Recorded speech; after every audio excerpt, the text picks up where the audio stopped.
بسم اللہ الرحمن الرحیم۔ السلام علیکم وظائف امید کی کرن کے پیارے دوستوں، ہم امید کرتے کہ آپ خیریت سے ہوں گے۔ ہماری دعا ہے کہ اللہ پاک آپ کو خیر و عافیت سے رکھے۔ ناظرین کرام، ہم نے پچھلے ویڈیوز میں اللہ تعالیٰ کے صفاتی ناموں کا جو سلسلہ شروع کیا ہے، ان میں سے آج ہم ایک اور نام کو تفصیل سے بتائیں گے۔ تو ویڈیو شروع کرنے سے پہلے ہمارے آپ سے گزارش ہے کہ آپ نے ابھی تک ہمارے چینل کو سبسکرائب نہیں کیا ہے تو ہمارے چینل کو سبسکرائب کریں اور ساتھ ہی لگی گھنٹی کی نشان کو ضرور دبائیں تاکہ آپ کو ہماری ہر نئے آنے والے ویڈیوز کی اپڈیٹس ملتے رہے۔ تو چلیے ویڈیو کا آغاز کرتے ہیں۔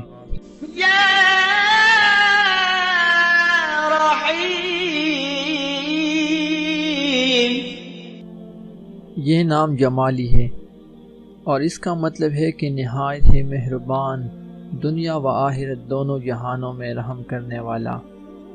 یہ ہے اس نام کی خصوصیات کہ کوئی بھی کافر عقیدت سے یا رحیموں کا وظیفہ پڑھے گا تو انشاءاللہ مسلمان ہو جائے گا، اور کوئی بھی مسلمان اس کو 1000 مرتبہ پڑھے گا تو ایمان اور سلامتی کے ساتھ مرے گا۔ مزید تاثرات پیش خدمت ہے۔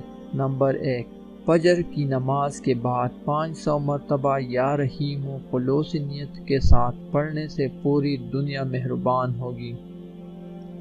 جو شخص بھی سامنے آئے گا تو مہربان ہو جائے گا۔ نمبر 2، جو کوئی یا رحمان یا رحیم یعنی دونوں ناموں کو ساتھ ملا کر ہر نماز کے بعد 21 بار پڑھے تو اللہ تعالیٰ اس کے مزاج سے غفلت اور بول چوک دور کرے گا۔ اس کا ورد کرنے والے کے دل میں نماز کی محبت پیدا ہوگی۔ تو یہ تھی یا رحیموں کے خصوصیات۔